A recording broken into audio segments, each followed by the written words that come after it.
நித்தமும் பாடுபட்டு உழைக்கும் யாவரும் ஓரினந்தா சத்திய வார்த்தை இத நமக்கு சொல்லுது மேதினந்தா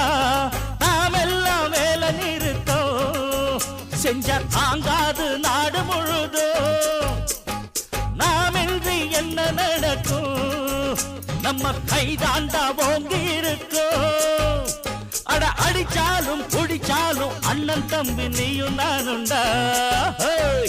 உழைப்பாளி இல்லாத நாடுதான் எங்கும் இல்லையா கூட்டமெல்லாம் பார வண்டி இழுக்குது பாடுபட்டு பொழைக்குது பாட்டுகள் எடுத்து படிக்குது அன்னாடம் மீன் பிடிக்கும் ஏழசனம் கடலிலே